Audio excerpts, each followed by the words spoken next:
E se eu te dissesse que a Torre de Babel não foi apenas sobre orgulho humano ou uma simples tentativa de alcançar o céu? E se por trás dessa história aparentemente simples, existisse um plano divino tão profundo que suas consequências ainda moldam nossa realidade hoje?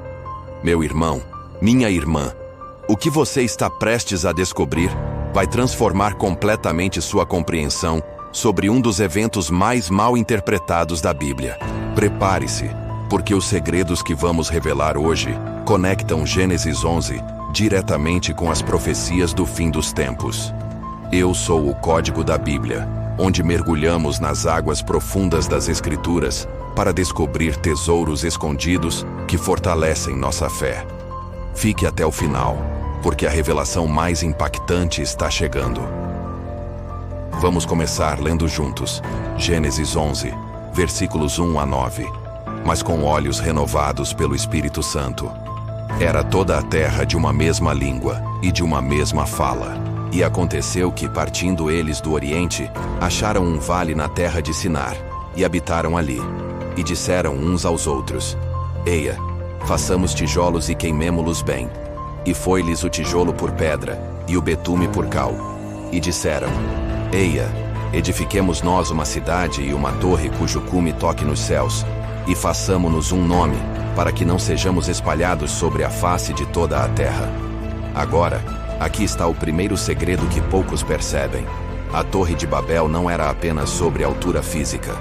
A expressão cujo cume toque nos céus, no original hebraico, sugere algo muito mais profundo. Uma tentativa de estabelecer um portal espiritual, uma conexão direta com o reino celestial, mas fora dos planos de Deus. Mas espere, porque isso fica ainda mais fascinante quando entendemos o contexto histórico. Acabamos de sair do dilúvio, certo? Deus havia dado uma ordem específica em Gênesis 9, 1, e abençoou Deus a Noé e a seus filhos, e disse-lhes: frutificai e multiplicai-vos, e enchei a terra. Primeira revelação chocante.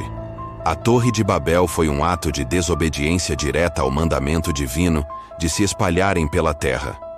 Eles queriam permanecer unidos em um só lugar, fazendo-se um nome, que no hebraico Shem também pode significar um memorial ou de uma marca de identificação. Mas aqui vem o segredo que vai abalar suas estruturas. A Torre de Babel era na verdade um zigurate. Essas estruturas mesopotâmicas não eram simples torres, eram templos escalonados dedicados à adoração de deuses pagãos e práticas ocultistas. Arqueólogos descobriram evidências de que os zigurates eram centros de adoração astral, onde sacerdotes praticavam adivinhação, consultavam espíritos e realizavam rituais que conectavam o mundo físico com entidades espirituais malignas. Segunda revelação. Nimrod, mencionado em Gênesis 10, versículos 8 a 10 como poderoso caçador diante do Senhor, era na verdade o líder por trás deste projeto rebelde. O termo diante do Senhor, no hebraico, sugere oposição. Ele era um caçador contra o Senhor, não para o Senhor. A tradição judaica e os escritos dos pais da Igreja revelam que Nimrod estabeleceu o primeiro sistema de governo mundial pós-dilúvio, centralizando o poder político e religioso em Babel. Ele não queria apenas construir uma torre, ele queria estabelecer um sistema de adoração que substituísse a adoração ao Deus verdadeiro. E aqui está a conexão profética que vai te impactar.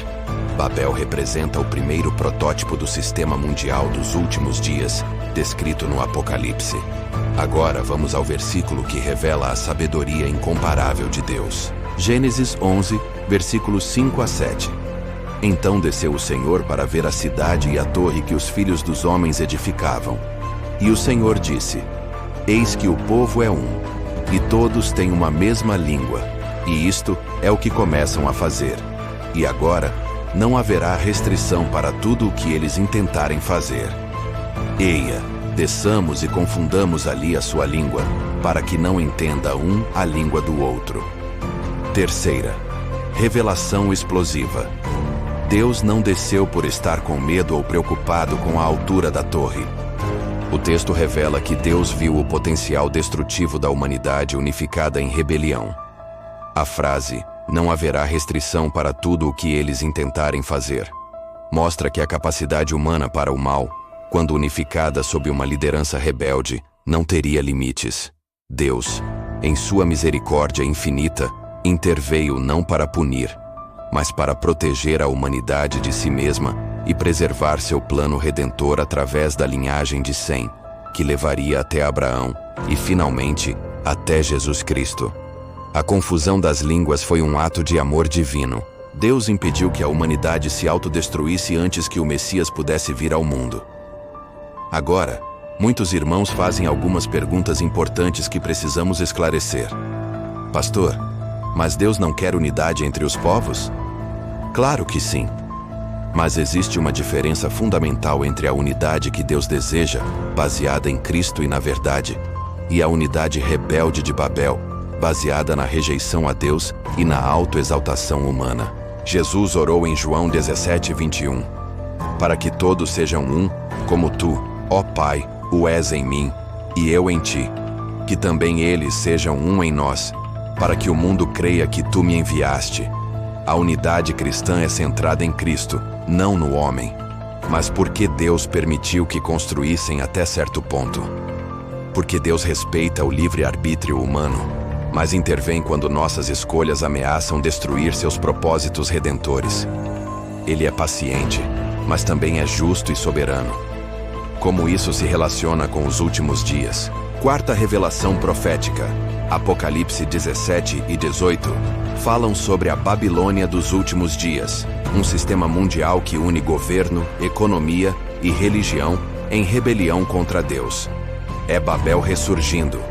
O anticristo tentará fazer o que Nimrod não conseguiu: unificar a humanidade sob uma única liderança rebelde. Mas desta vez, não será a confusão das línguas que impedirá. Será a segunda vinda de Jesus Cristo em glória e majestade. Meus amados, que lições práticas podemos extrair desta revelação para nossas vidas hoje? Primeira lição: cuidado com o espírito de Babel em sua vida.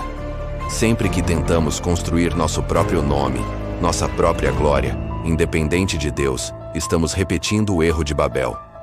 Nossa identidade, nossa segurança e nossa realização devem estar em Cristo, não em nossas próprias conquistas. Segunda lição: Deus pode transformar até mesmo nossa desobediência em bênção.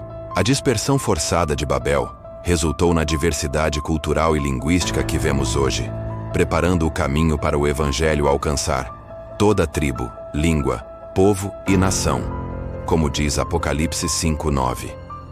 Terceira lição: reconheça a soberania de Deus em sua vida.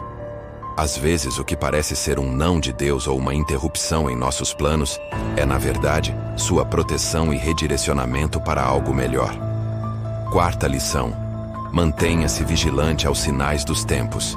Quando vemos movimentos mundiais tentando unificar a humanidade sob sistemas que excluem Deus, lembremos de Babel e saibamos que Cristo está voltando.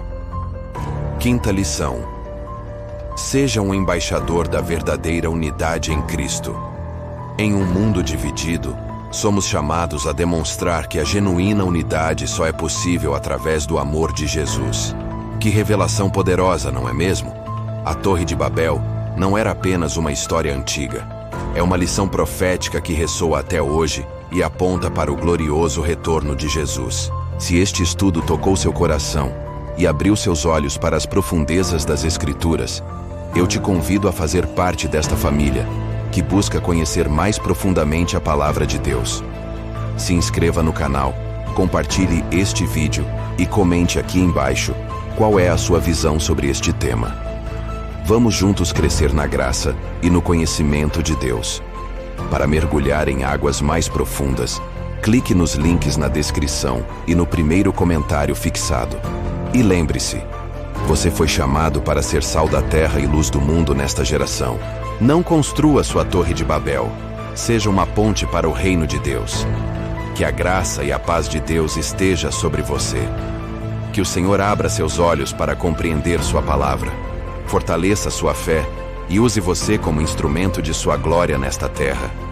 Deus te abençoe ricamente. Nos vemos no próximo vídeo, onde continuaremos desvendando os mistérios das Escrituras. Um forte abraço.